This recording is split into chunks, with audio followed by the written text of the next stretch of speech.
Okay, let's unpack this. Hmm. We have a really powerful stack of sources today, and they dive deep into spiritual formation. It's all centered around the teachings of Watchman Nee, which are, well, they're challenging. They're incredibly challenging, and the sources you shared, they insist on a foundational truth that just runs completely counter to our modern instincts for comfort, Yeah, for achievement. exactly. So our mission today is to try and distill this material, which focuses so squarely on the necessary path to transformation. Right. And it does that specifically through the painful necessity of brokenness and total surrender.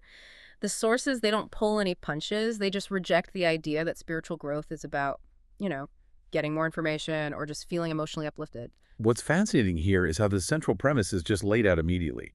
It says spiritual progress begins with loss. It begins with pain. Yeah. And the sources are so clear that brokenness is not some, abstract or poetic idea. It's defined as a cut, as a deep, uncomfortable humiliation. It's about the agonizing exposure of your own vanity. That just sets the stage immediately, doesn't it? It challenges that comfortable life we all naturally try to build for ourselves. It does. And Nee's teachings, they cut right to the core with this one statement that's repeated over and over in the material. There is no spiritual progress without brokenness. And that's presented as reality, not as a theory. Exactly. Not a theory. It's like a necessary law of spiritual physics. Which forces you to acknowledge that the training regimen for the spirit, it often looks exactly like failure or setback in the eyes of the world. Okay, so let's jump into section 1 then, where the sources really start the confrontation. They call it the war against the self. And the question they pose to you, the listener, is extremely pointed. Do you really think you can follow the path of Christ without being broken first? And that is the ultimate confrontation, because the process insists that your biggest enemy is internal. The sources, they detail these specific things the ego tries to protect, things that, well, God is determined to destroy. And the material highlights 3 specific areas of resistance that feel so personal. The first one is the insistence on maintaining control. This is like the operating system of the flesh, isn't it? Right. We want control over our environment, control over outcomes, control over our own emotional stability. Of course. And when that control is threatened, the ego just activates. It fights back tooth and nail against anything that feels like powerlessness. The second point really got me. It's the sensitivity that we justify as just being part of our personality. What's fascinating here is the distinction the sources draw. They talk about healthy boundaries versus spiritual pride. Okay. Healthy boundaries protect your purpose. But this kind of sensitivity, it acts as resistance to protect your ego. When you are hypersensitive to criticism, or you're easily offended, or, constantly thinking about how you've been slighted, Yeah. that is your soul defending its territory.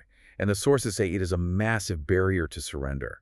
That makes the line incredibly thin, but the difference is really in the reaction then. Exactly. If I'm reacting with immediate justification or anger, I'm just protecting my reputation. I'm Right. not pursuing wisdom. Precisely. And that flows right into the third resistance. The intricate logic we use just to avoid surrender. We build these perfect internal spreadsheets, and we demand that God's plan has to make sense to our finite minds before we'll obey. It's that moment we say to God, okay, I'll trust you, but first you need to explain the next 5 years to me. Right. And the sources define this intense urge for self-justification, for intellectual control, as spiritual pride. It's not necessarily, walking around bragging about yourself. No. It's wanting to be right. It's Yes. wanting to dictate the terms of your journey and keeping yourself at the center, even while you're talking about God. The sources just state it flatly. It's not faith, it's pride. And here's the profound and kind of scary consequence of that resistance. Every time you feel that intense need to defend yourself or justify your reactions or just obsessively replay a slight, you are actively delaying the work the Holy Spirit wants to do. The biggest war isn't what others do to you, it's what you feel when they do it. And the material teaches that God only acts in surrender, not in performance, not in self-willed behavior. If you're trying to impress God with your goodness or your intellect, he just waits. He waits. You have to first empty yourself and disarm all those self-protective mechanisms of the soul. So if that internal war is defined by our refusal to let go of control and sensitivity and our own logic, the next question the sources address is, well, how does that training actually happen? So now we move into section 2. God's instruments of transformation. And you called it the scalpel. which I think is perfect because the process is never gentle. Right. It's easy for us to see spiritual difficulty as some kind of punishment, but the source material, it consistently describes this as love that disciplines, it's correction, not condemnation. hmm But the tools God uses, they often completely contradict our expectations. Well, they absolutely do. Yeah. And the sources dedicate a lot of space to the role of difficult people. Ah, This is the one that really challenges our comfort zone. The material suggests you are not surrounded by people who annoy you or frustrate you or deliberately push your buttons for no reason. I think we all needed to hear that because our instinct is to just cut those people out. Right. Or at least minimize interaction. And that's the resistance. The source argues that these difficult people are actually being used as instruments. Instruments for what? To break your pride, to expose your self-justification, and to reveal exactly who you are when you are not in control. Wow. So moving away from them without letting the Spirit deal with what was revealed, your temper, your judgment, your need to be right. It's just postponing the inevitable. The problem is internal, not external. It's like they're being used as a mirror. If I react badly, the mirror is showing me my heart, not just their fault. That is a deeply uncomfortable thought. It is, because it shifts the entire focus away from changing the circumstance or the person. Right. And puts it squarely on the transformation that needs to happen inside of you. The sources also list other crucial instruments, and these are often really painful. Every loss, every frustrating delay, every failure, every broken relationship. And the material insists these aren't random. They're orchestrated, they're preparation, and they're meant to teach dependence. Which I guess brings us back to that contradiction of logic. If we connect this to the bigger picture, the cross never makes sense to the logical, natural mind. Never. The sources cite Paul, reminding us that it is foolishness to those who cling to logic. Doubt starts precisely when God begins to contradict your carefully constructed reasoning. Or your sensible timeline. You find yourself asking, why this way? Why now? I had a plan. Exactly. And the surrender requires accepting that illogical pain. Watchman Nee has summarized this so powerfully when he said, God doesn't give us explanations, he gives us crosses. Wow, that's a line to sit with. And we have to internalize that the pain you feel isn't proof God has abandoned you.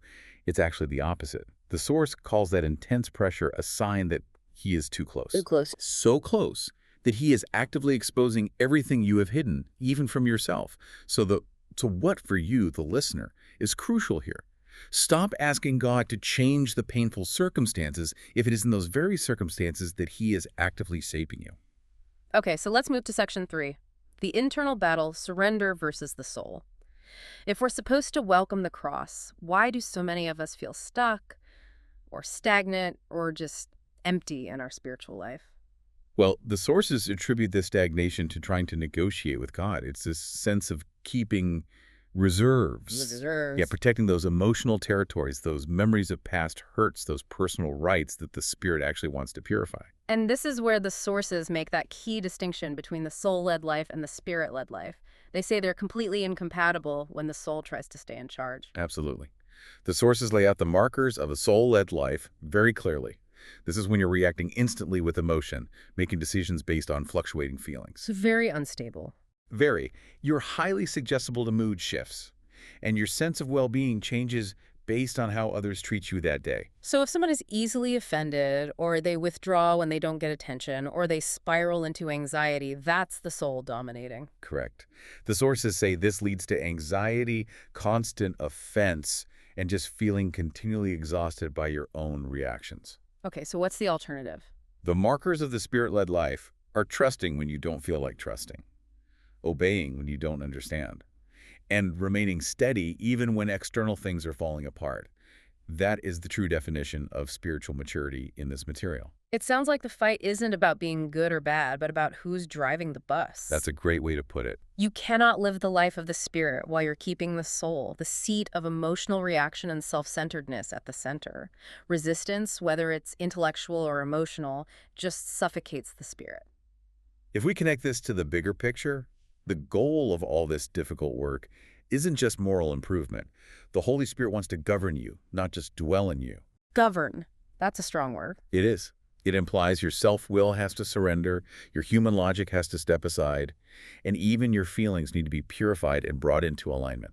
And Watchman Nee makes an essential point here about usefulness. It's not just about piety.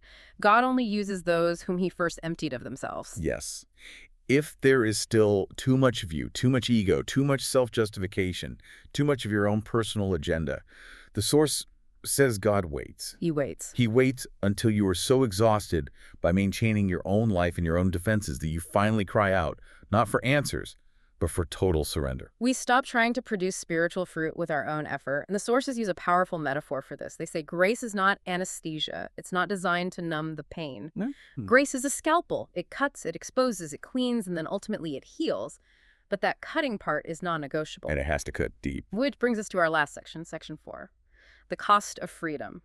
The process is painful, but what exactly is the cost of finally achieving this freedom, and what's the reward? The sources make this explicitly clear. Freedom costs everything. Everything. Everything. It costs your personal rights, your reasoned demands, your intense desire for recognition, and critically, it costs your reputation. That is the one that just feels impossible to give up in a society so obsessed with image and, personal branding. And the material is blunt about it. Yeah. It says if you are still trying to live for God, while at the same time you're striving to keep your reputation intact, to always be seen as wise or competent or kind or right, you haven't even started the path of brokenness. The cross demands that you stop caring what others think of your journey. So the final acts of surrender really involve ceasing that resistance, giving up the overwhelming need to be right in every conflict, and letting go of the obsession with being understood. The sources say the only understanding that ultimately matters is God's. And the reward for all this total surrender, it's not worldly success. The ultimate outcome is Christ-likeness. The sources quote Nee, who said the Christian life is not difficult, it is impossible. Meaning it cannot be lived by our own strength or willpower. It has to be lived by Christ in us. And the moment this new life truly begins is when you can internalize and declare, it is no longer I, but Christ in me. Yes. And that reality, it changes your entire operating system. It changes how you respond to suffering, how you view time, how you interact with people. You stop fighting for your rights because you've already given them away. And that's the great paradox. You were never called to be strong. You are called to depend. God's strength is made perfect precisely in your weakness. The sources encourage us that the perfect time to begin this total surrender is when you feel like you are absolutely at your limit, when you just can't sustain your own life with your own arms anymore. So what does this all mean for you, the learner, taking on this really challenging material? We've seen that the sources provide a very clear, if difficult, roadmap. And it's built on, I think, 4 key takeaways. First, spiritual transformation requires you to stop resisting and actually welcome pain and brokenness as the primary tool. Second, you have to give up control and logic, accepting that the cross will never make sense to the natural mind and that your own reasoning is often the greatest defense mechanism of the ego. Third, you have to accept those difficult people and frustrating circumstances, the losses, the delays, the failures, as tools orchestrated by God for preparation, not as random inconveniences or punishments. And finally, surrender has to be total and continuous. The cross isn't a one-time decision. It's a continuous daily process of dying to the self. The call to action is to stop postponing, rationalizing, trying to understand everything before you obey. It's an all-or-nothing proposition. That is a challenging place to conclude our discussion. It gives you, the listener, a lot to process about your own internal battles and resistances. Indeed. And the source material offers one final provocative thought for you to carry forward. It states that sometimes God allows everything to end.